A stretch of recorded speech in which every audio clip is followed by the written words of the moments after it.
Welcome to the Spirituality What? Podcast, where we explore the mysteries, joys, and challenges of being spiritual beings navigating our unpredictable human experience we call life here on planet Earth. I'm your friendly guide, Rebecca, ready to jump into our adventure of the day.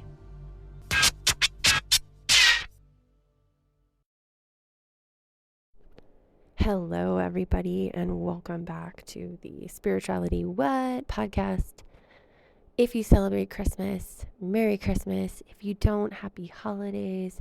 If you don't like holidays, Happy Winter in the Northern Hemisphere. We've got it all going on right now. Welcome back to the podcast. I am excited, just like I always am, to introduce a new interviewee. We are going to talk about self-love with Lisha, and I got Lisha's information from that podcastguest.com website. Still not sponsored by them, but great if you're looking to start a podcast and you're looking for guests. It's a great way to get a huge influx of ideas, people, contacts, etc. So Lisha is a licensed mental health therapist, author, and workshop facilitator. She's over 23 years of experience working with trauma and complex PTSD. And with her intuitive gifts, her education, and her experiences, she has been guiding people towards transformation, healing, and evolution.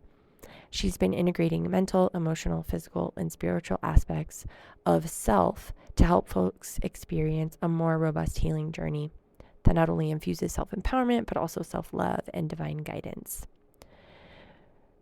She wrote a book as well and is the author of Love What Hurts. And I am excited today to talk to her a little bit more in part one of this two-part episode about her thoughts on some missing books from the Bible, which is really interesting. Evolving versus growing. Of course, like with many other interviewees, we talk about her start with organized religion, which in this case was in a Pentecostal evangelical church, all the way to a Christian university, and then proceeding to agnostic beliefs. And that took her all the way through up until her pregnancy journey. And this was kind of a gateway to a new spiritual path for her. And so we talk a little bit about that. We talk about cranial sacral therapy or massage. I even get to talk a little bit about a kind of similar shared experience. And then we dig into what it really means to be an intuitive trauma therapist from her perspective and how that guides her invitation to healing specifically. We go in and talk about a little bit more about embodiment, which we have talked about before on the podcast, but from her perspective, it's a foundation for intuition. We talk about spiritual connection to nature, and then we get into the meat and potatoes of the episode, which is about self-love. So we're going to just get to it.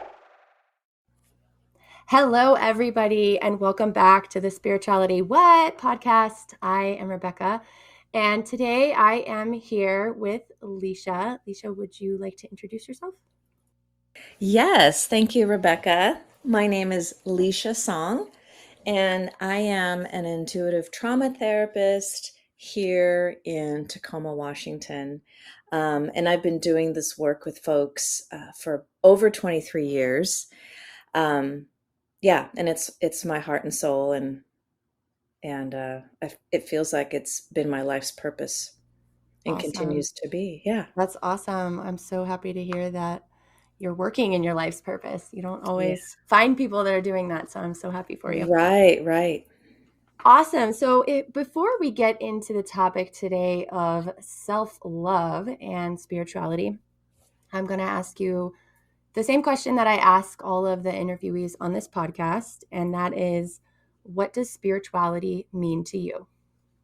Yeah, that's a great question. And I think everyone probably has a slightly different answer to that question. That's my assumption. But I've just recently realized that there were several books left out of the final canonization of the Bible as we know it today. Oh, interesting. And yeah, so they were supposed to be, this is what I've read, they were supposed to be destroyed, but a group of monks knew that they were important, so they hid them. And apparently, sometime in the late 19th century, they were discovered, I think somewhere in Egypt. And one of those books was the book of Mary Magdalene, who was supposedly Jesus's first disciple, and possibly even a romantic partner or spouse, at that time. But her book describes the divine that lives within all of us, and that was the purpose of Jesus incarnating into who he was, on earth at the time. And just that alone is mind blowing to me, that God does not exist outside of us, but is living within us and expresses itself through us as us. And that is what spirituality means to me. And that part of us, that divine part, always has our best interests at heart, leading us to end past life karmic cycles or toxic ancestral cycles. It's leading us to heal trauma, to grow, to evolve into forgiving ourselves, eventually loving ourselves, which ultimately leads to feeling and having empathy for others and being able to express compassion to others who are in pain, but maybe exhibiting that pain by hurting other people, hurt people, right? Totally. So I believe Earth is like a school for every soul that has incarnated here. And part of the curriculum and the schooling is to heal, grow, and evolve, which isn't an easy path for sure. Absolutely. Yeah. Absolutely. And just on a tangent really quickly, I love that you use the word evolve. I took a class yesterday that had Mhm. nothing to do, well, it was very spiritual for me, but it was a professional class, which like mind blowing. But at the end of the class, the last thing that I wrote in my notes was grow versus evolve. And I went home and I was like looking up the definitions. And now, based on that, and that's why I love that you use this word, I don't want to use the word growth opportunity or growing or growth mindset because evolve is like so much more complex. It's like so Right. much more comprehensive of what's going on. Like, I don't know, growth seems very like, I don't know, like a single line or siloed, or I don't know, it just is smaller. The concept of evolve is so much bigger, if that makes any Right. sense. Yeah, for me, the word growth, maybe because it's been so overly used, it feels flat anymore. Yes, exactly. Yeah, yeah, yeah, Yeah. exactly. Totally. Yeah.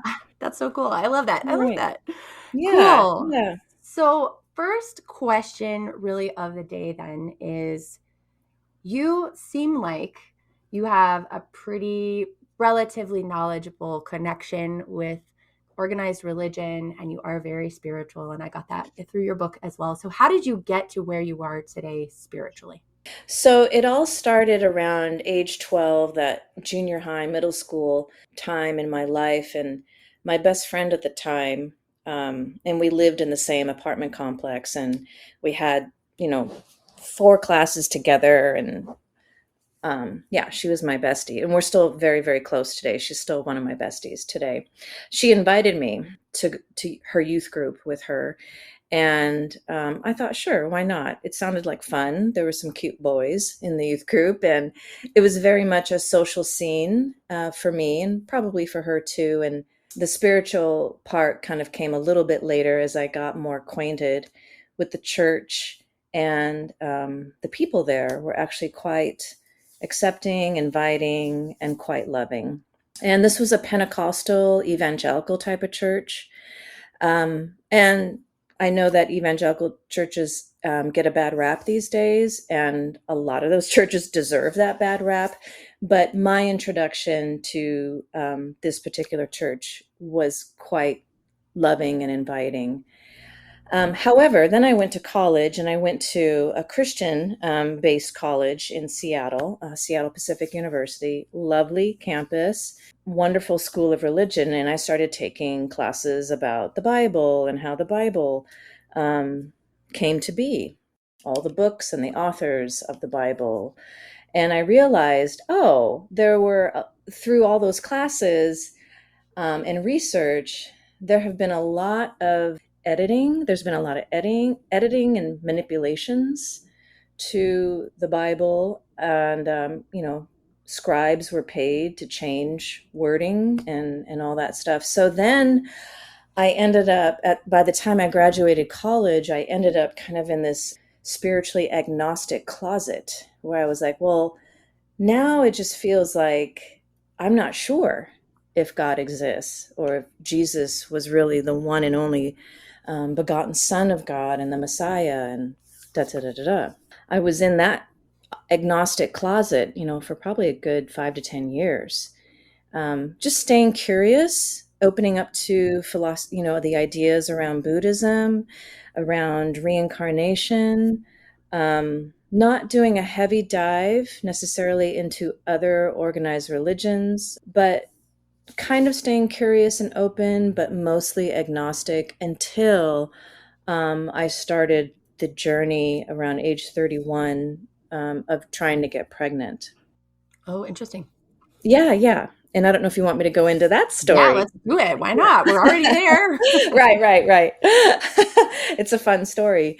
It took me about a year to get pregnant. And right before I actually got pregnant, I had this dream one night. And in the dream, oh, let me put a pin in that for a second. When I was a child, my father had sexually abused me. And at this point in my life, at the age of 31, trying to get pregnant, and I had not spoken or seen him, spoken to him or seen him for a good 10 years. And I was at peace with that. And that was a very conscious decision. And I did a lot of therapy in my early 20s to resolve the childhood trauma. And I thought I was done, kaput, complete. But this dream told me otherwise. And in the dream, I went to go visit my dying father in the hospital. He wasn't actually dying at that point in his life. But in the dream, I was visiting him and he was dying in the hospital. And this version of me in the dream was definitely a higher version of me. It was not the human Lisha. And I presented him with a letter of forgiveness, love and forgiveness. And it wasn't the love of a daughter to her father, her dying father, but more from one soul to another. Mm. And the soul presenting forgiveness recognize the soul that was suffering as that soul was departing this life. And I woke up from that, and that's all that was to the dream. And I woke up from the dream with this knowing, this intuitive knowing that somehow my father is connected to this journey of trying to get pregnant, and I have to go see him. And to me, that dream, it got me out of the agnostically spiritual closet. To me, that dream was a direct message from the divine, Mm. from within. I just Seems didn't really, pretty yeah. clear from your telling of the story, right? Like not a Right, lot of room right, for misinterpretation there. right, exactly. And so I did that, and everyone around me was like, why would you do that? Why would you open up that can of worms? Blah, blah, blah. And I was like, he's not going to hurt me. And I don't know why I'm doing this, but it feels like I have to do this. It's part of this journey of trying to get pregnant. I went to go visit him. My mother came with me. She insisted, and I allowed that. And it was only like a 20 or 30-minute visit. There wasn't a lot of insight gained except the realization that he, in his late 70s at this point, I think he was 78, 79, he was still stuck in his childhood trauma, just talking about, just expressing his resentment toward his mother, who had abandoned him to a boys' orphanage when he was only 9 years old. No, he was 9 when his father passed away. He was 10 when his mother abandoned Mm. him. And in his experience of the boys' orphanage, he was sexually and physically abused. That makes So sense. he had a lot of his own childhood trauma, which he never addressed, never dealt with. And here he is, almost 80 years old, basically living in a medical rehab group home, so to speak, and still suffering, with Yeah. his childhood traumas, never having dealt with it. But I still, I left that visit still not really understanding why I had to see him, and how it was connected to my pregnancy journey. And then, ladies at work, women are so good at sharing resources. And they told me about this cranial sacral therapist in town who gets all the ladies pregnant. I'm like, okay, cool. And then I also read something out of Dr. Christiane Northrup's book. She's a naturopath and used to be like 30 years an OBGYN. And she said in her book that most of her patients who had problems with their reproductive organs usually had history of some sort of sexual assault.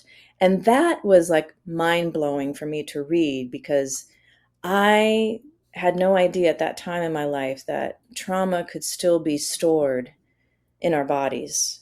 I had done all the psychological, mental, and emotional. I thought I had done all that healing, right? And I had done a lot of that healing.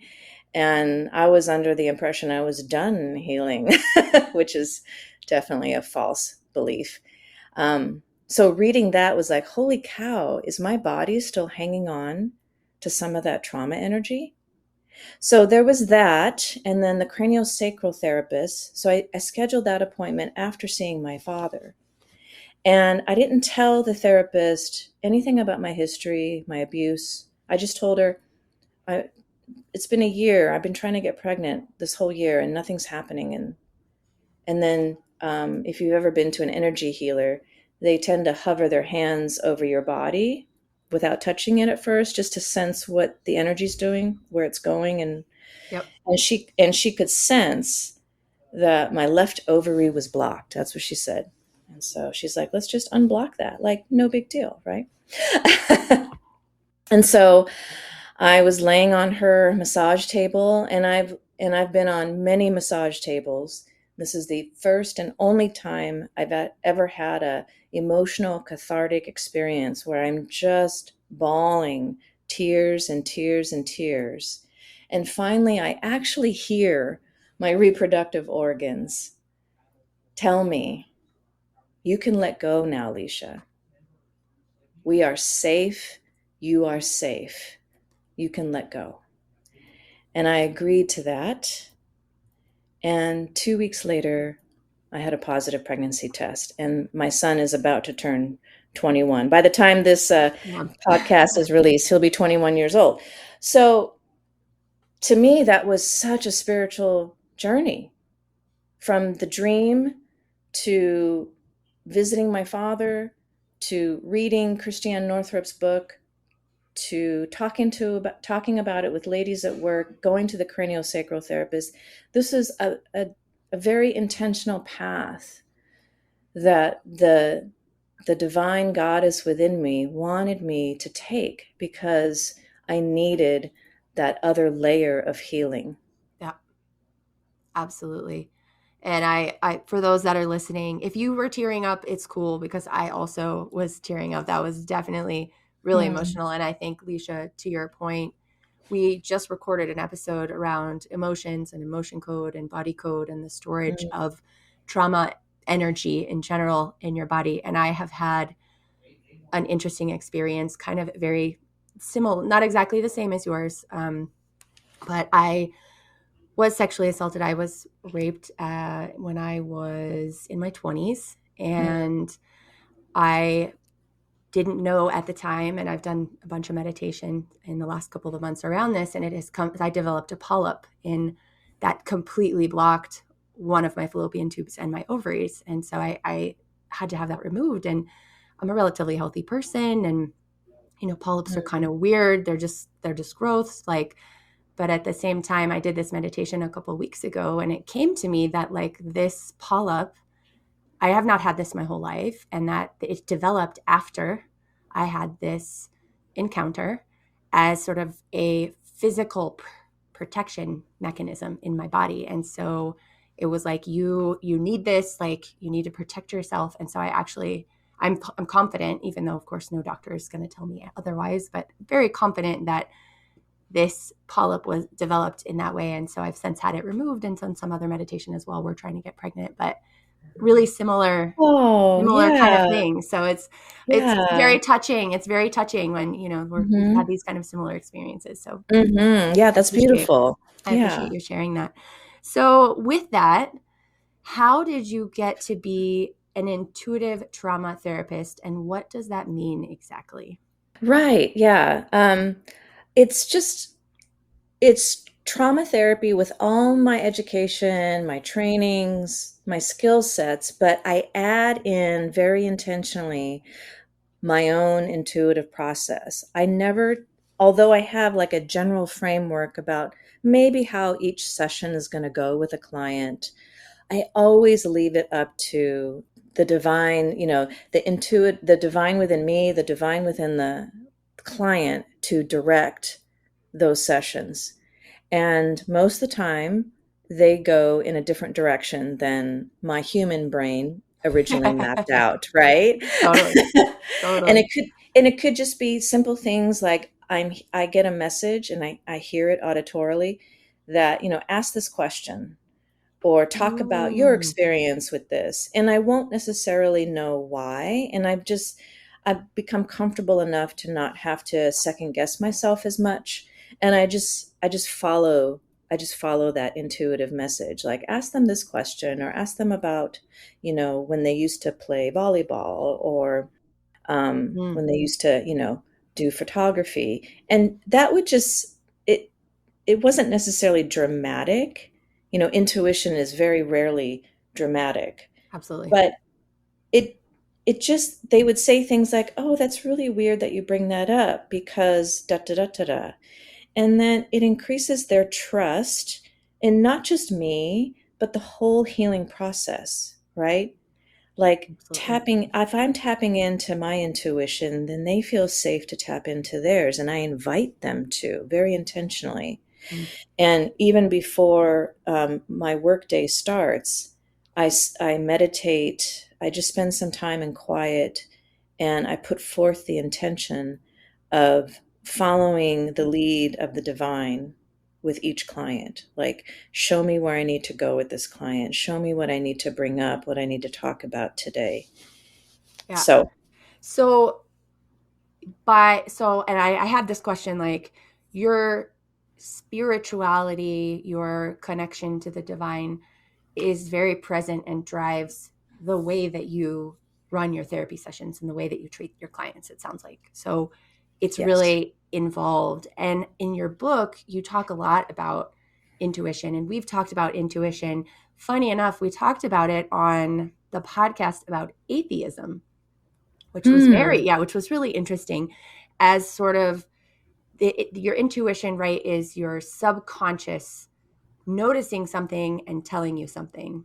And so there's the kind of intuition where you're seeing or you're getting something from your environment that you're not consciously aware of or paying attention to, but your body's kind of telling you. But then I think in your book you talk a little bit more about like spiritual intuition or that sort of another level of intuition. Can you talk a little bit about how that presents itself for you or what that Right. means? Yeah. Yeah. Right. Exactly.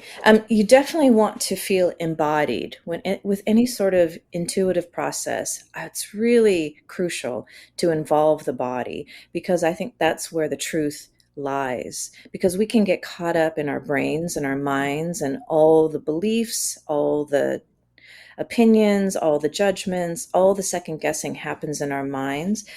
But if that can just be quiet for a little bit, even if you just have to say, like, okay, I recognize all these thoughts, but I'm just going to set you aside for right now and I just want to drop into my body.